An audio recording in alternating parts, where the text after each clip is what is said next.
I wrote the word on a napkin because I had no other way to scream.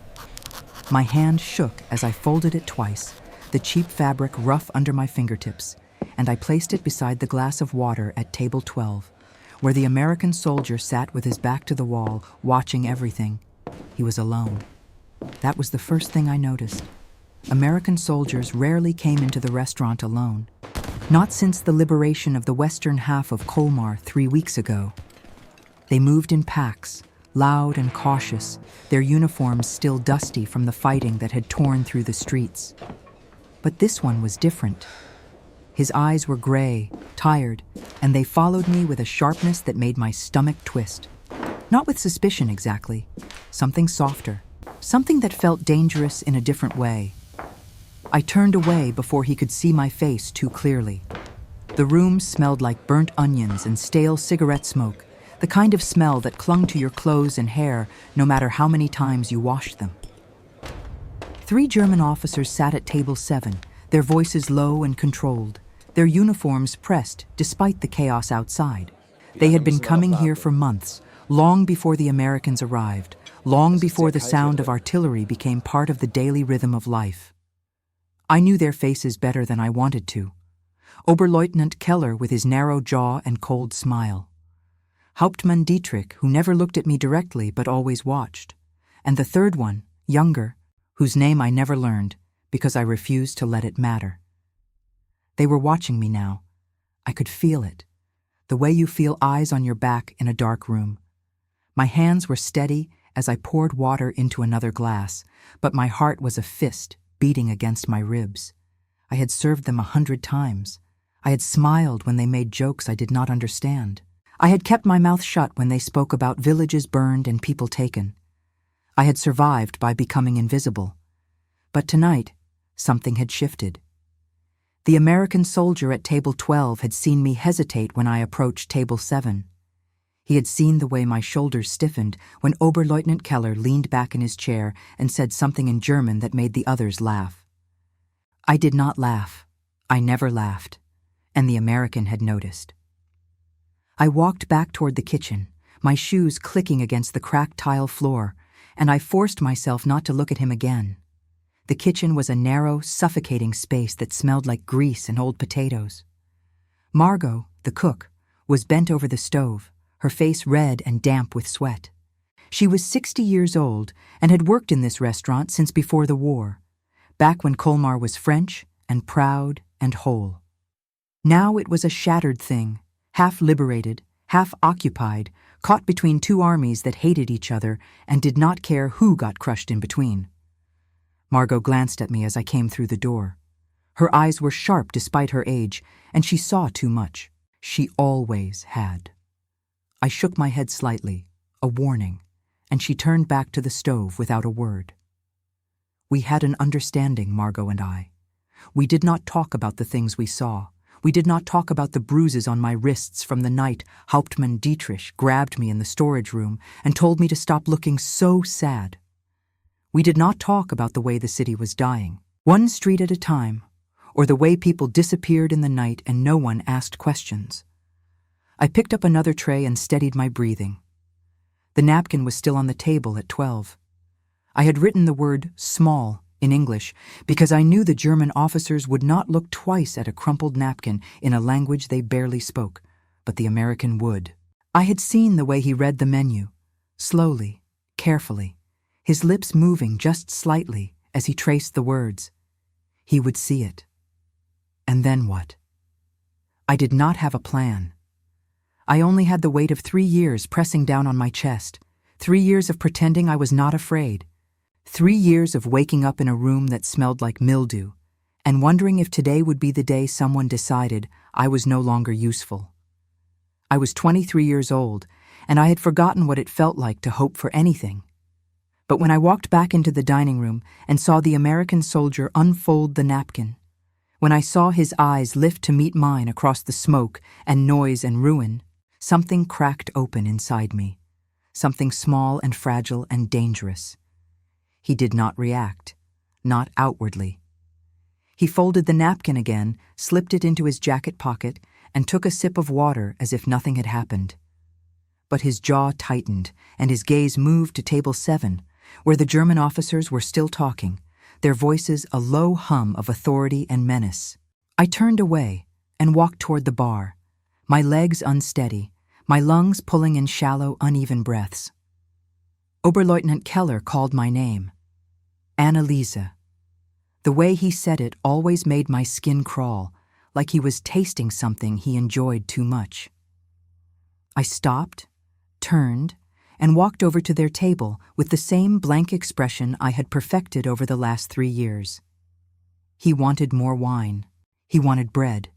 He wanted me to stand there while he decided what else he wanted, his eyes traveling over me in a way that made me feel like I was being inventoried. I nodded and turned to go, but Hauptmann Dietrich spoke, his voice quiet and sharp. He asked if I knew the American at table 12. He asked if I had spoken to him. He asked if I understood that fraternizing with enemy soldiers was a crime punishable by execution. I told him no. I told him I had only served him water, the same as anyone else. I told him I did not speak to the Americans because I did not speak English well enough to say anything that mattered. It was a lie. I had learned English from my mother, who had spent 2 years in London before the war and had taught me every word she knew, whispering them to me at night like secrets. But they did not know that. They thought I was just another German girl, loyal and silent and afraid. Hauptmann Dietrich watched me for a long moment, his pale eyes unreadable, and then he nodded and waved me away. I walked back to the kitchen with my hands clenched into fists, my nails digging into my palms hard enough to hurt. Margot was waiting by the door, her face grim. She did not ask what happened. She never did. She just handed me a plate of bread and told me to take it to table 12 before the American left. I carried the plate across the room, my heart hammering so hard I thought everyone could hear it. The German officers were still talking, their voices lower now, their attention elsewhere. The American soldier was looking out the window, his face half in shadow, and when I set the plate down in front of him, he did not look at me right away. He just said, "Thank you," his voice low and rough, and I realized he was American in a way that felt different from the others. Not loud, not brash, tired, careful. I started to turn away, but he spoke again, so quietly I almost missed it. He said he understood. He said he would help. And then he told me to meet him at the church on Rue de Clèves at midnight, if I could. I did not answer. I could not. I just walked away, my legs shaking, my mind racing with 100 different fears and a single impossible thought. Maybe I was not alone anymore. Maybe someone had finally seen me. Maybe, for the first time in 3 years, I had a chance. The rest of the night passed in a blur. The German officers left just after 10, their boots heavy on the floor, their laughter echoing in the street outside. The restaurant emptied slowly, table by table, until it was just me and Margot and the smell of old smoke. I cleaned the tables in silence, my hands moving on autopilot, my mind already at the church on Rue de Clèves, imagining what might happen, what I might say, what I might lose. Margot watched me from the kitchen door as I put on my coat. She did not say anything, but her eyes were sad, and I knew she understood. She always understood. I kissed her cheek and left through the back door, stepping out into the cold November night. The streets were dark, the kind of dark that felt heavy and alive. The curfew had started an hour ago, and anyone caught outside risked being shot on sight. But I kept walking, my breath fogging in the air, my footsteps soft on the cobblestones. The city was a graveyard of broken windows and shattered walls, and I moved through it like a ghost, invisible and terrified and desperate. The church loomed ahead, its steeple cracked and leaning to one side. The door was open just enough for me to slip inside, and I stood in the darkness, my heart pounding, waiting. I did not know if he would come. I did not know if I was walking into a trap. I only knew that I had written the word on the napkin because I could not carry the weight of silence anymore. And now, Standing in the cold, empty church, I waited to see if anyone had heard me. He came through the side door like a shadow, moving so quietly I did not hear him until he was already inside. The moonlight through the broken, stained glass caught the edge of his face, and I saw him clearly for the first time. He was older than I thought, maybe 30, with lines around his eyes that spoke of too many nights without sleep. His uniform was dark with dirt and something that might have been blood, and he carried himself like a man who had learned to expect danger from every direction. I stayed where I was, pressed against the cold stone wall near the altar, my hands shoved deep in my coat pockets to keep them from shaking. He stopped a few feet away, his eyes adjusting to the darkness, and when he saw me, he did not smile. He just nodded once, a small gesture of acknowledgement, and I felt something loosen in my chest. He had come. He had actually come. We stood there in silence for a moment, the space between us filled with all the things I did not know how to say. Finally, he spoke, his voice low and careful, shaped by an accent I recognized from the American films I had seen before the war. He asked if I was alone. He asked if anyone had followed me. He asked if I was sure I wanted to do this, whatever this was, because once we started, there would be no going back. I told him yes. I told him I had nowhere else to go, no one else to ask, nothing left to lose that had not already been taken. I told him my name, and he repeated it slowly, like he was trying to memorize the shape of it. Then he told me his. James. Sergeant James Harrow, 3rd Infantry Division. And he said it with a kind of weariness that made me believe he had introduced himself to too many people who did not survive long enough for it to matter. He asked what I needed. He asked why I had written that word on the napkin, why I had risked everything to pass a message to a stranger in a room full of men who would kill me without hesitation if they knew. And I realized I did not have a simple answer. I needed so many things. I needed to leave this city before it swallowed me whole. I needed to stop pretending I was not terrified every single day. I needed someone to see me as something other than a German girl who served wine to officers and kept her mouth shut. But what I said was simpler. I told him I needed to disappear. I told him the German officers were watching me, that Hauptmann Dietrich had started asking questions, that I had seen what happened to girls who drew too much attention. I told him about the storage room and the bruises and the way Oberleutnant Keller looked at me like I was something he could break whenever he wanted, and I told him that I knew too much, that I had heard things I was not supposed to hear, conversations about troop movements and supply lines and lists of names, people marked for arrest or worse. James listened without interrupting, his face hard and unreadable in the dim light.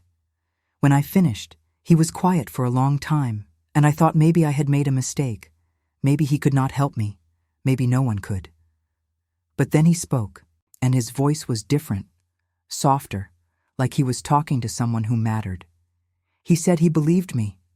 He said he would get me out, but it would take time, and I would have to trust him, and I would have to be careful, more careful than I had ever been in my life. He asked if I had family, anyone who might be looking for me, anyone who might notice if I disappeared. I told him no. My mother had died 2 years ago. Pneumonia that turned into something worse because there were no doctors left who cared about German civilians in a French city under occupation. My father had been gone since before the war, a man I barely remembered who had left one morning and never came back. I had no siblings, no relatives, no one who would ask questions or file reports or wonder where I had gone. James nodded, and I saw something shift in his expression, something that looked almost like relief. He said that made things easier, but not easy. He said the city was still half under German control, that the front line ran right through the center of Colmar, that every street could turn into a battlefield without warning. He said there were checkpoints everywhere, patrols at night, informants who would sell anyone out for a few cigarettes or a promise of safety. He said getting me across the line would be dangerous, and if we were caught, they would shoot him as a deserter and me as a traitor. I asked him why he was willing to risk it. I asked him why he cared what happened to a German girl he did not know, A girl from the wrong side of the war, a girl whose people had done terrible things to his. And he looked at me for a long time, his gray eyes steady and sad. And he said because he had seen too many people die already, and he was tired of watching it happen when he could do something to stop it. He told me to go back to the restaurant and act like nothing had changed. He told me to keep serving the German officers, to keep smiling, to keep my head down and my mouth shut. He said he would come back in 3 days, that he would find a way to get a message to me, and when the time was right, he would come for me. He made me promise not to do anything stupid, not to run, not to try to leave on my own, because the only thing worse than staying was getting caught trying to escape. I promised, even though every part of me wanted to leave right then, to walk out of the church and keep walking until I was somewhere far away where no one knew my name or my face or the things I had done to survive.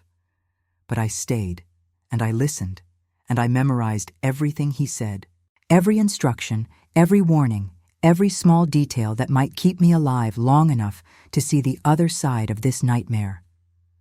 Before he left, he reached into his jacket and pulled out a small folded paper. He told me it was a map, a route through the city that avoided the main checkpoints, a way to move through the rubble and shadows if I ever needed to run. He told me to hide it somewhere safe, somewhere no one would think to look, and to destroy it if I thought I might be searched. Then he handed me something else, a small metal pin shaped like a bird, and he said it was a signal. If I ever needed him urgently, if something went wrong before the 3 days were up, I should leave the pin on the windowsill of the restaurant's 2nd floor, and he would come as soon as he could. I took the map and the pin, my fingers brushing against his for just a moment, and I felt the warmth of his skin against mine, a reminder that I was still alive, still capable of feeling something other than fear. He pulled his hand back quickly, like he had touched something he should not have, and he stepped toward the door. He told me to wait 5 minutes before I left, to make sure the street was clear, and then he was gone, slipping back into the darkness as quietly as he had come. I stood alone in the church, clutching the map and the pin, and I let myself cry for the first time in months. It was not loud or dramatic, just silent tears that ran down my face and dripped onto the cold stone floor, and I did not try to stop them. I cried for my mother and for the girl I used to be, and for all the things I had lost without ever having a chance to say goodbye. And then I wiped my face and shoved the map inside my coat and walked back out into the night. The streets were even darker now, the moon hidden behind thick clouds, and I moved carefully, keeping close to the buildings, avoiding the open spaces where patrols might see me. I heard voices once, German voices, and I pressed myself into a doorway and held my breath until they passed. My heart was a wild thing in my chest, but my mind was clear, sharper than it had been in years. I had a plan now. I had someone on my side. I had a chance. When I finally made it back to my room above the bakery on Rue Saint-Martin, I was shaking so hard I could barely unlock the door. The room was small and cold, with a single bed and a cracked mirror and a window that looked out over the ruins of the old market square. I hid the map under the loose floorboard beneath the bed, the same place I kept my mother's wedding ring and the few coins I had managed to save. The pin I kept in my pocket, a small weight against my hip, a reminder that I was not alone. I did not sleep that night. I lay in bed and stared at the ceiling and thought about James Harrow and his gray eyes and the way he had said my name like it was something worth remembering. I thought about the German officers and the questions they would ask and the lies I would have to tell. I thought about the next 3 days and everything that could go wrong and everything that had to go right. And I thought about what it might feel like to be free, to walk down a street without looking over my shoulder, to breathe without the weight of terror pressing down on my lungs. Morning came too soon, the pale light filtering through the broken shutters, and I forced myself out of bed and into the same routine I had followed for 3 years. I washed my face in cold water from the basin. I braided my hair and pinned it back. I put on the plain gray dress I wore to work and the coat that had belonged to my mother. And I walked back to the restaurant with my head down and my heart pounding, ready to pretend for 3 more days that I was nothing more than a German girl who served wine and kept her mouth shut. But I was not that girl anymore. I had written a word on a napkin. I had met a soldier in a church at midnight. I had taken the first step towards something I could not yet name, something that felt like hope, and I knew there was no turning back. The restaurant felt different when I walked through the door the next morning. Nothing had changed, not really. The same cracked tiles, the same smell of burnt coffee and stale bread, the same tables where German officers would sit and talk about things I pretended not to understand. But I was different, and I carried that difference like a secret pressed against my ribs, dangerous and bright. Margot was already in the kitchen, her hands working dough with the kind of steady rhythm that came from decades of the same motions. She looked up when I came in, and her eyes searched my face for something I could not name. I gave her a small smile, the kind that said, I was fine, everything was fine, and she nodded slowly, but I could see she did not believe me. Margot had lived through 1 war already, and she knew what desperation looked like on a young woman's face. The morning passed in a blur of routine. I set tables, poured coffee, brought bread to the handful of locals who still came in before the officers arrived. An old man named Henri, who had lost his son at Verdun in the First War. A woman called Simone, who worked at the post office and never spoke to anyone. A boy, maybe 14, who swept the streets and always looked hungry. I knew their faces, but not their stories, and I wondered if they looked at me the same way, seeing only the surface, never guessing what lay beneath. The German officers arrived just before noon, as they always did. Oberleutnant Keller first, his uniform immaculate despite the mud and chaos outside. Then Hauptmann Dietrich with his cold eyes and careful movements. The 3rd officer, the young one, came last, and today I learned his name because Keller said it twice, sharply, like a reprimand. Lieutenant Bauer. He looked tired, his face pale, and he barely touched the food I brought him. I moved between tables with the same blank expression I had perfected, the same careful distance that kept me safe. But today I watched them differently, listened more carefully to the words they spoke in German, the language of my childhood that had become the language of my captivity. They talked about the American advance, about how the 3rd Infantry had taken the western districts but stalled at the river. They talked about reinforcements coming from the east, about orders to hold the line no matter the cost.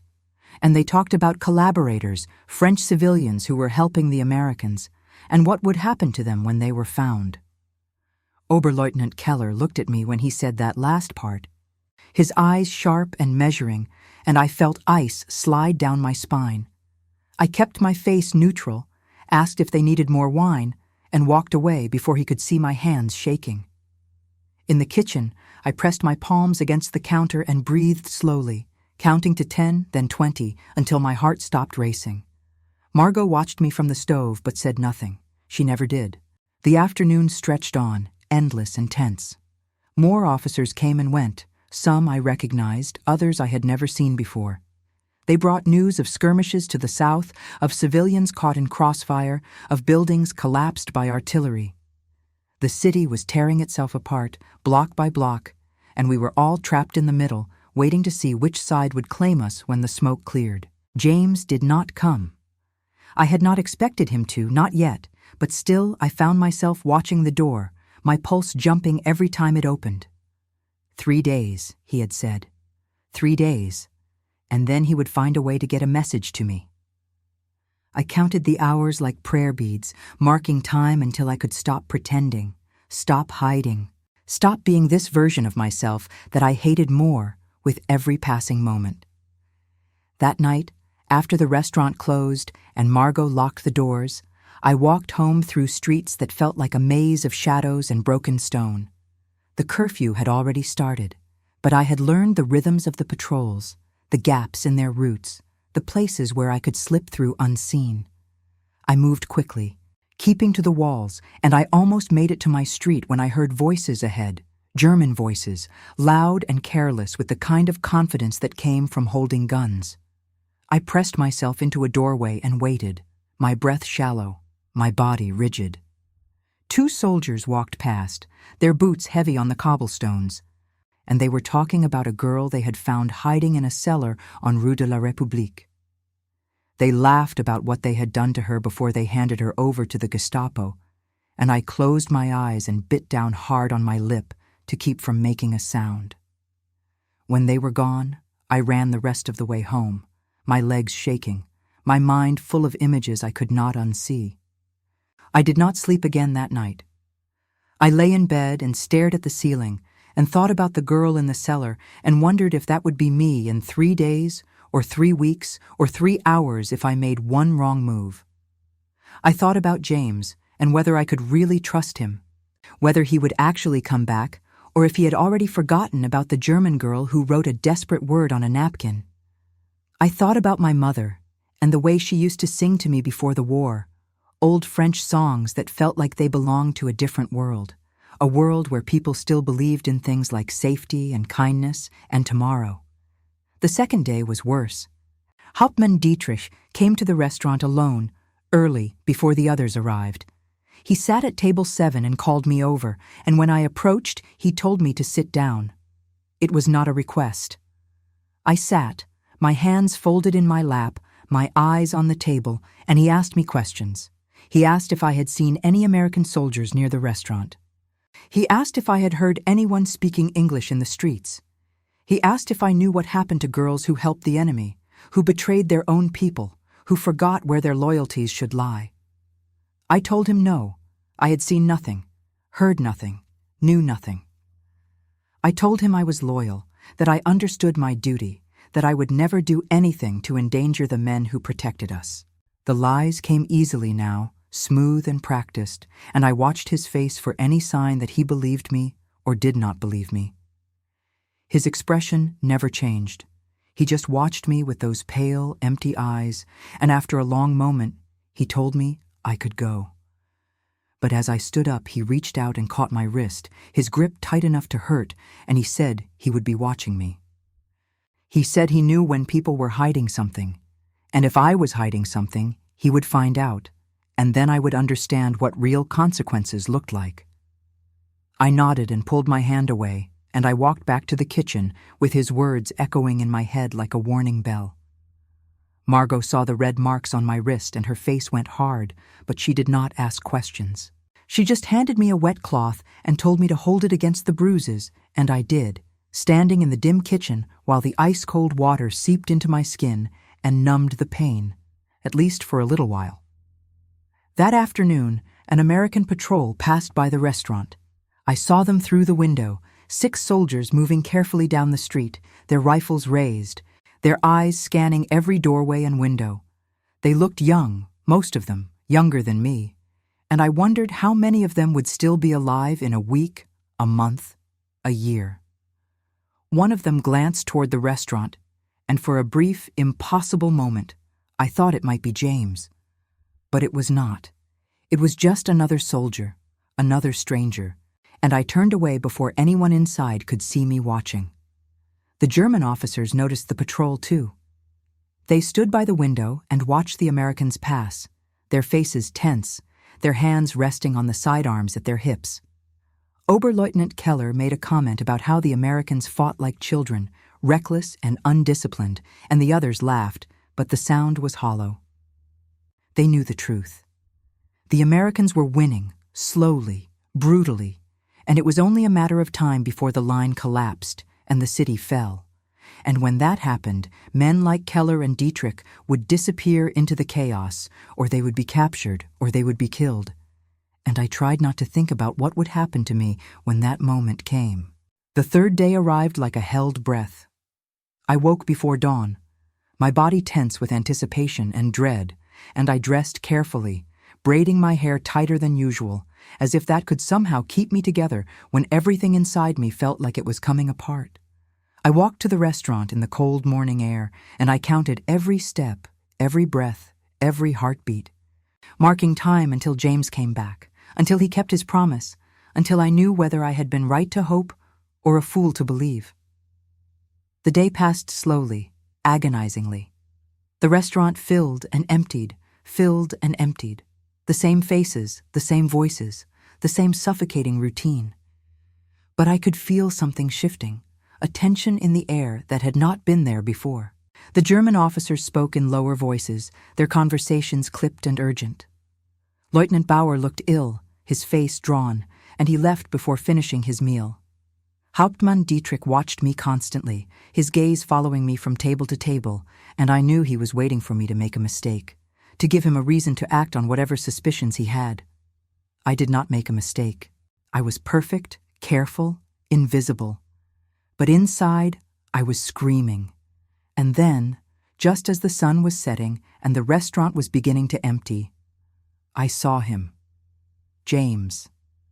He walked past the window, moving with the same group of American soldiers I had seen the day before, his rifle slung over his shoulder, his face hard and focused. He did not look at the restaurant. He did not look at me. But as he passed, he touched the brim of his helmet, just once, a small gesture that could have meant anything or nothing, and I knew it was the signal. Tonight. He would come for me tonight. I finished my shift in a daze, my hands moving through the motions while my mind raced ahead, planning, preparing, trying to think through every possible outcome. When Margot locked the doors and told me to go home, I kissed her cheek and held her a moment longer than usual, and I saw tears in her eyes, though she did not say why. She knew. Somehow, she knew. And she let me go without a word. I walked back to my room for the last time, and I packed the few things I could carry.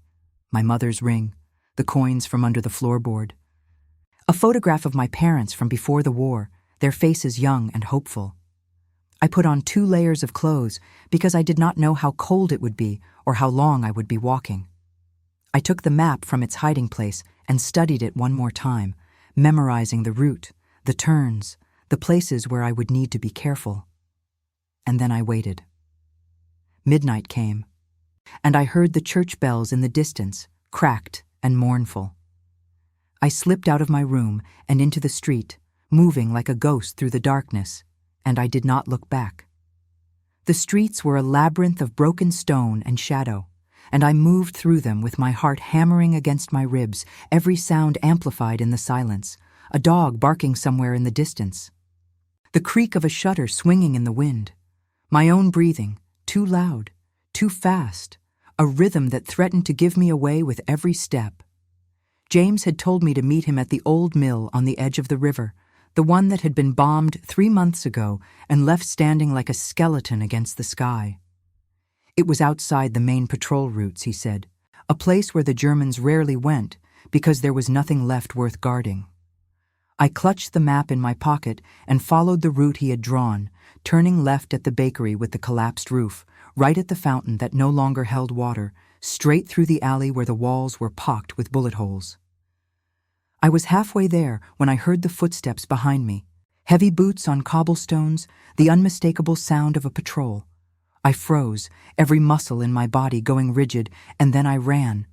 I did not think about it, did not plan it, just ran toward the nearest doorway and pressed myself into the darkness, my hand over my mouth to muffle the sound of my breathing. The footsteps grew closer, and I could hear voices now, German voices. 2 men talking about the cold and how much longer until their shift ended. They passed within feet of where I was hiding, so close I could have reached out and touched them, and I held my breath until my lungs burned and black spots danced at the edges of my vision. When they were gone, I waited another minute, then 2, counting the seconds in my head, and then I moved again, faster now, more desperate because I knew I was running out of time. The mill loomed ahead, its broken walls jagged against the night sky. I slipped through a gap in the fence and into the ruins, my shoes crunching on shattered glass and debris. It was darker here, the moonlight blocked by the sagging roof, and I had to move slowly, carefully, feeling my way forward with my hands outstretched. I called his name softly, just once, and I heard movement from somewhere deeper in the building. James appeared from behind a pile of rubble, his rifle in his hands, his face tense until he saw it was me. Then something in his expression softened, just slightly, and he lowered the gun and motioned for me to follow him. He led me to a corner where part of the wall still stood, offering some protection from the wind and from anyone who might be watching from the street. He had brought supplies, I saw. A pack on the ground, a canteen, a bundle that looked like it might be clothes or blankets. He asked if anyone had seen me, if I had been followed. I told him about the patrol, about how close they had come, and I saw his jaw tighten. He said we needed to move quickly, that the window for getting across the line was narrow, maybe an hour at most before the patrols shifted and the route became too dangerous.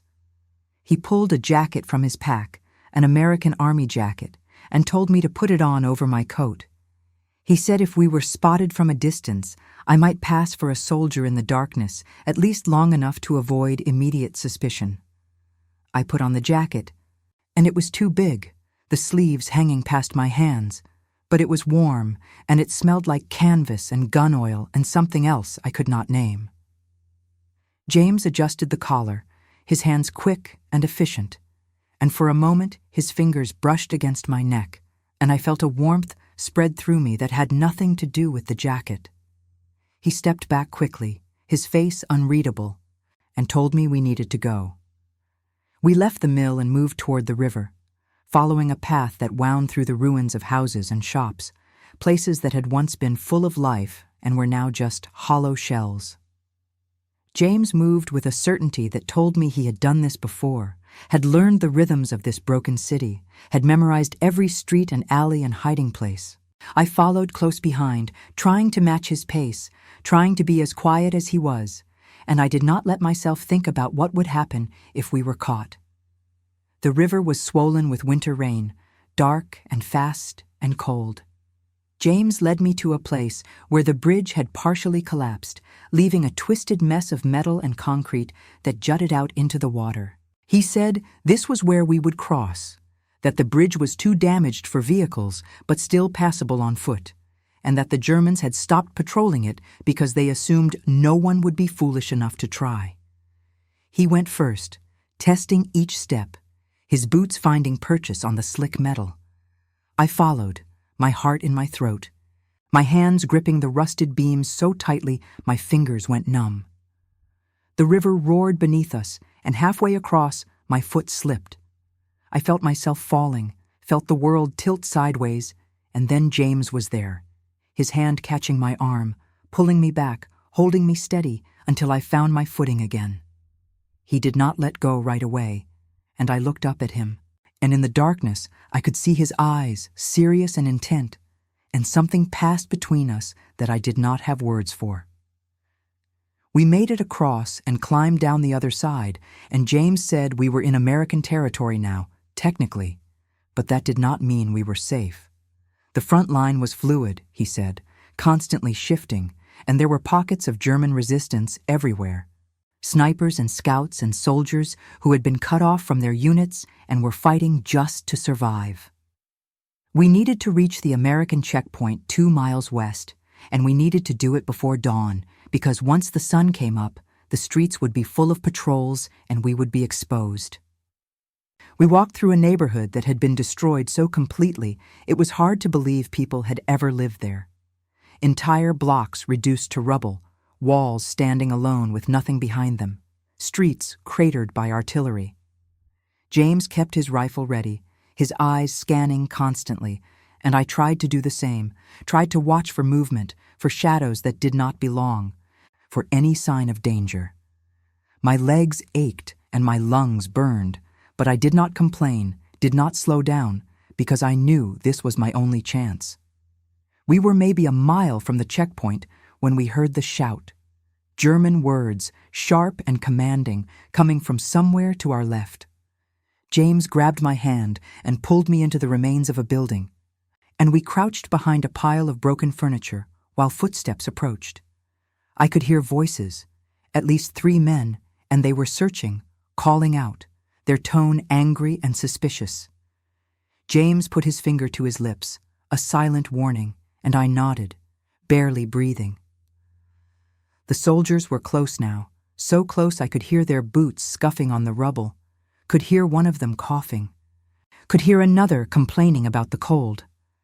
They were speaking German, and I understood every word. They were looking for deserters, they said.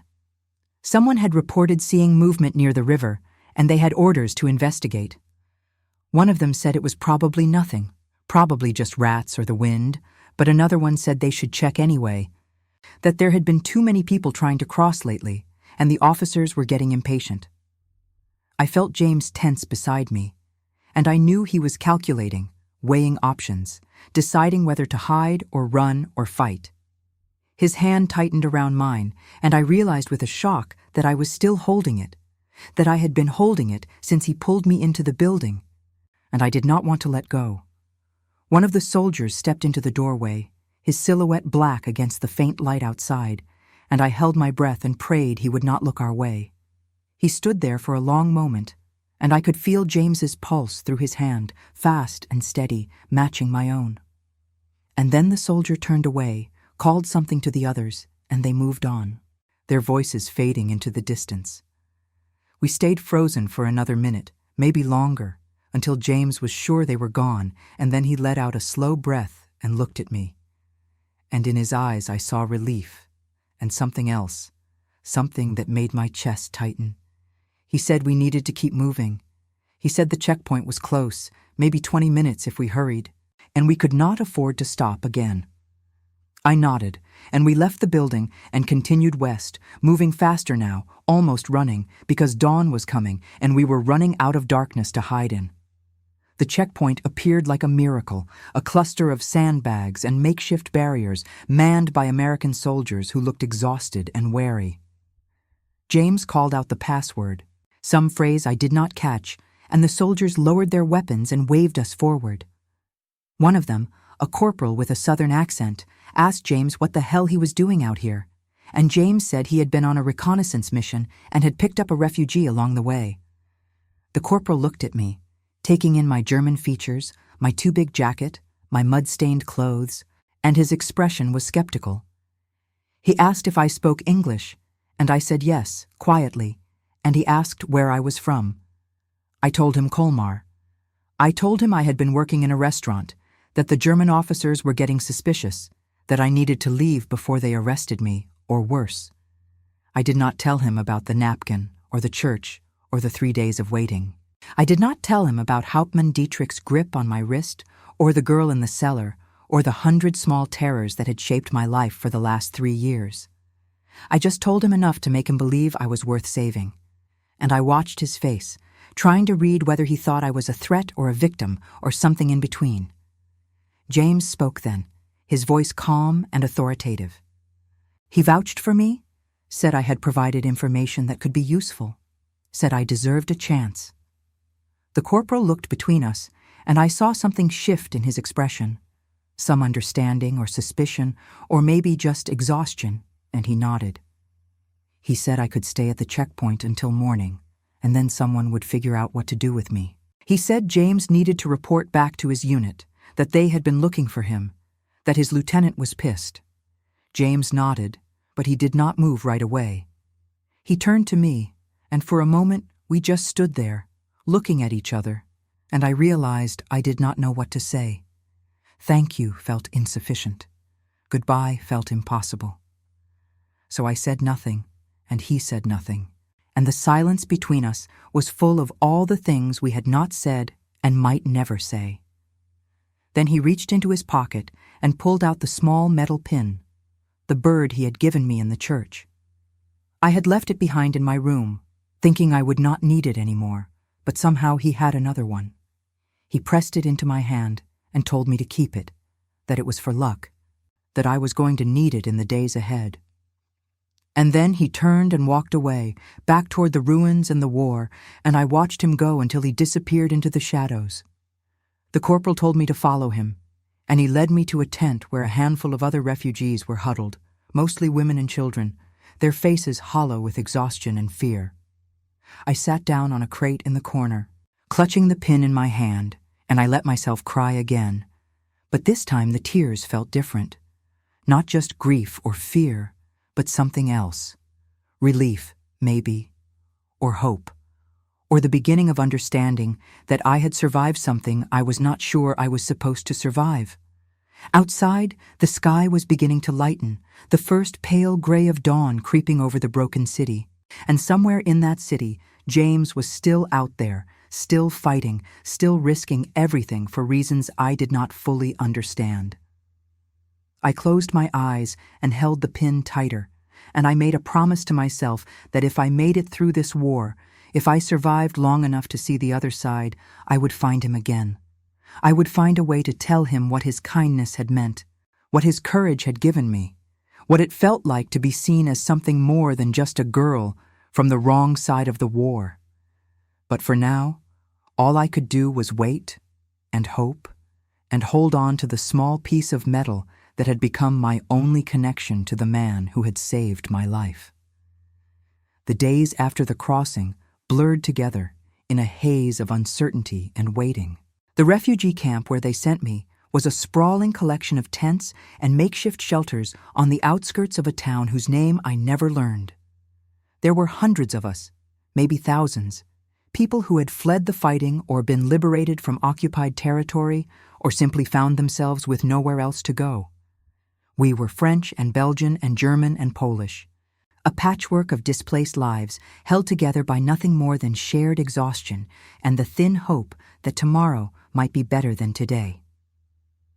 I was interrogated 3 times in the first week.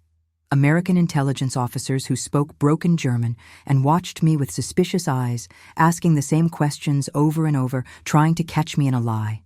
Where had I lived? Who had I worked for? What had I heard? What did I know? I told them everything I could remember about the German officers, about their conversations, about troop movements and supply routes, and the names I had overheard.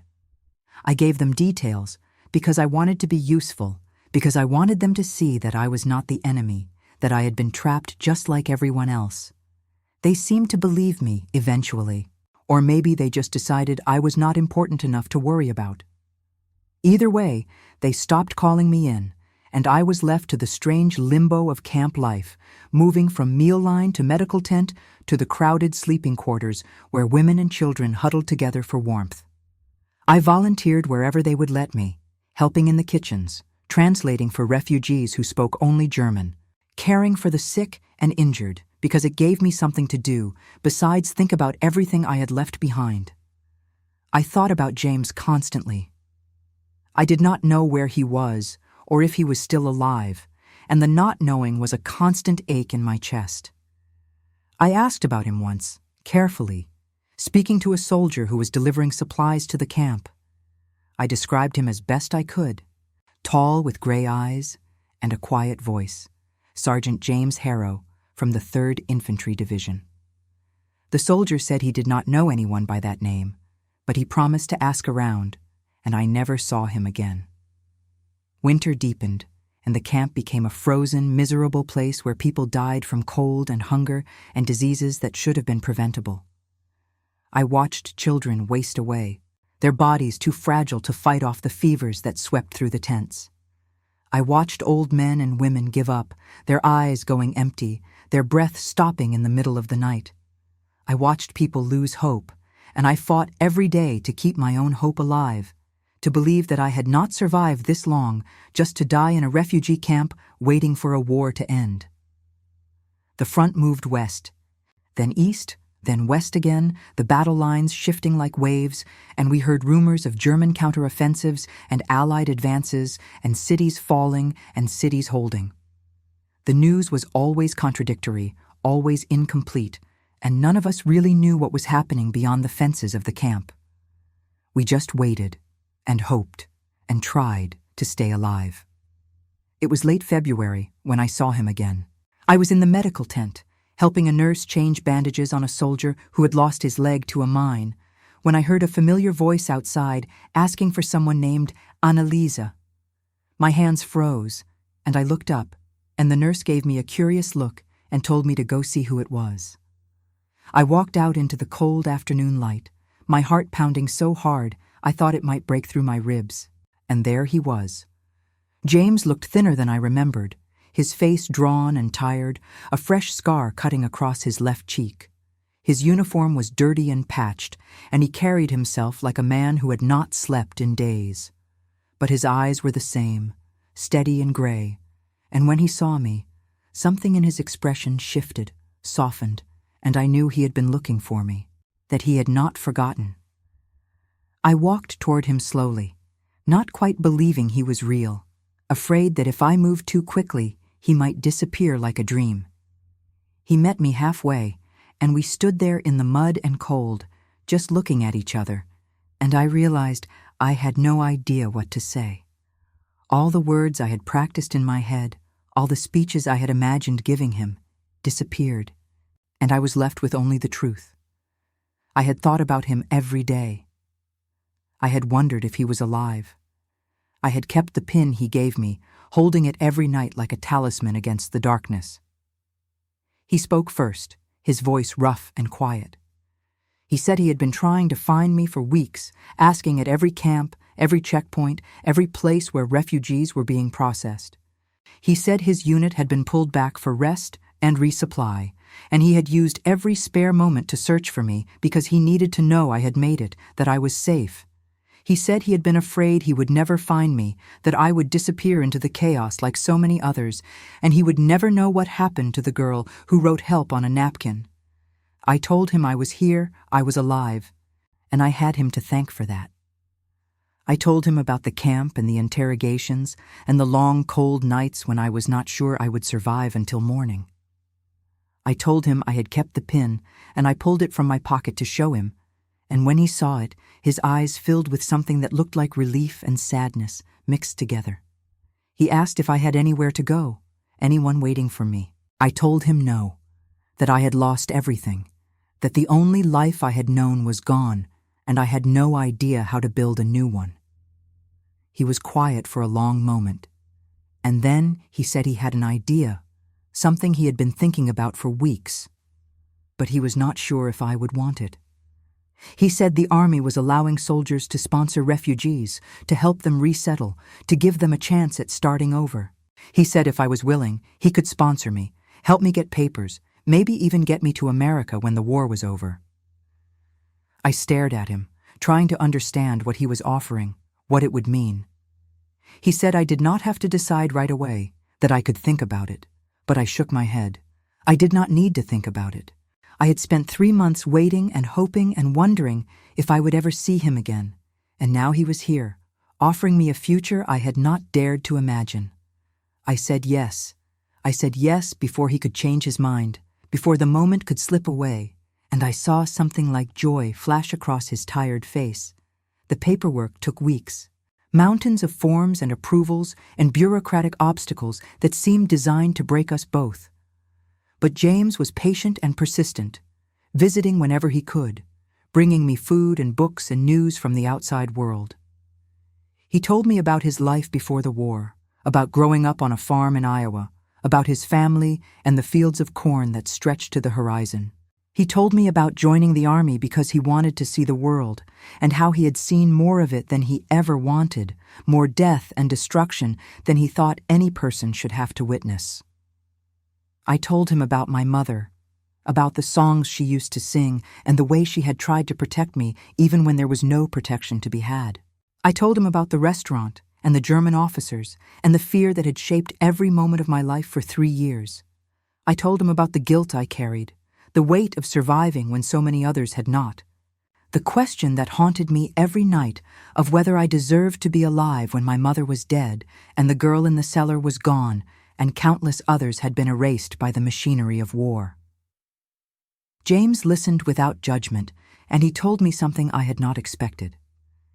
He said he understood that guilt, that he carried his own version of it, the faces of men he had killed and men he had failed to save, and the constant question of whether any of it mattered, whether any of it made a difference.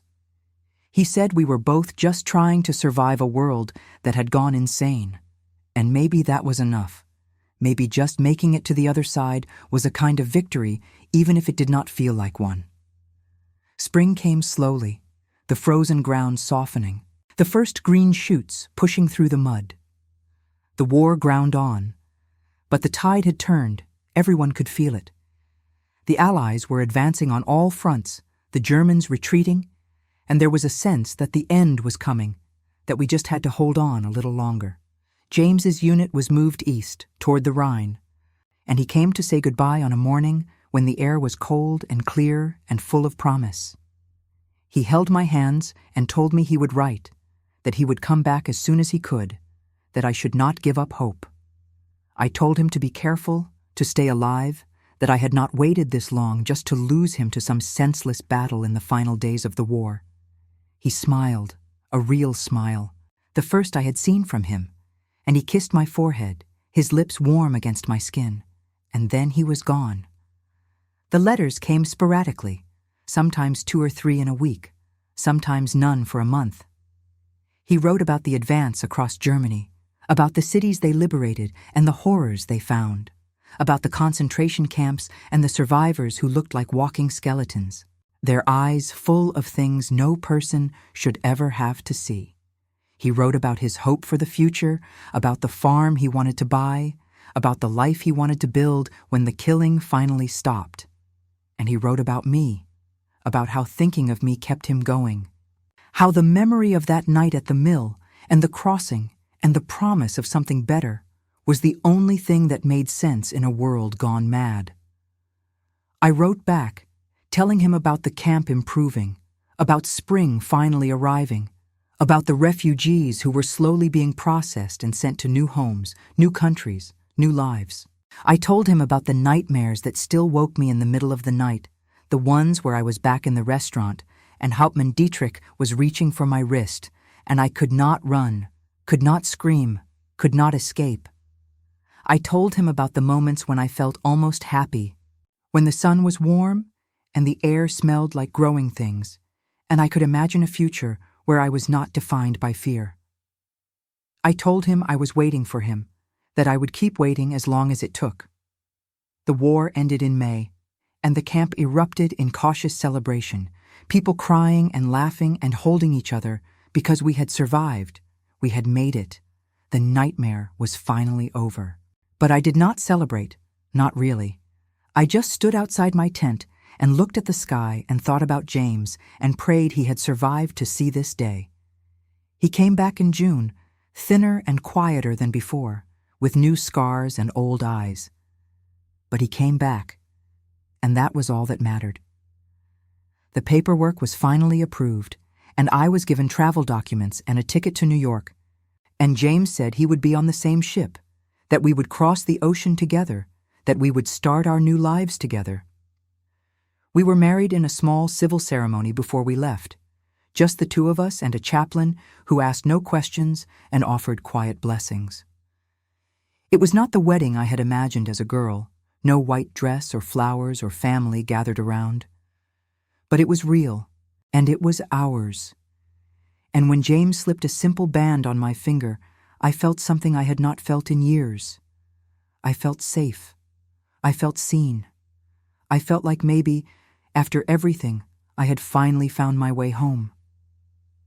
The ship that carried us to America was crowded with soldiers and refugees, all of us packed together, all of us leaving the ruins of Europe behind. I stood on the deck with James beside me, watching the coastline disappear, and I thought about my mother and Margot and all the people I had lost. I thought about the girl I had been before the war, naive and hopeful, and the woman I had become, scarred and wary but still alive, still fighting, still reaching for something better. James put his arm around me, and I leaned into him, feeling the steady warmth of his body, the strength that had carried me through the darkest moments of my life.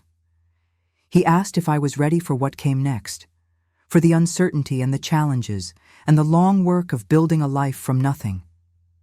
I looked up at him, at his gray eyes and his scarred face and the quiet determination that had saved me more times than I could count, and I said yes.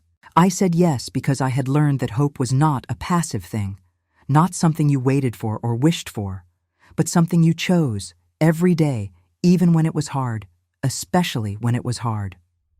We crossed the ocean together, and when we arrived in New York and I saw the Statue of Liberty rising from the water, I cried.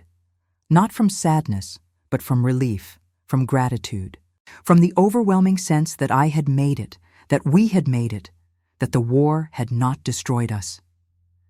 James held my hand, and we walked down the gangplank into a new world, into a future we would build together, one day at a time, one choice at a time, one act of courage at a time.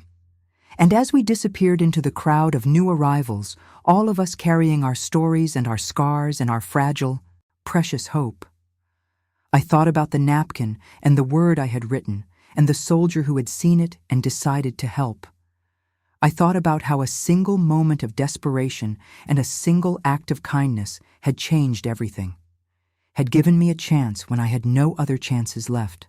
And I knew that whatever came next, whatever struggles or joys or ordinary miracles awaited us, I would face them the way I had faced everything else, with courage, with determination, and with the man who had taught me that even in the darkest times, there was still room for compassion, still room for love, still room for hope.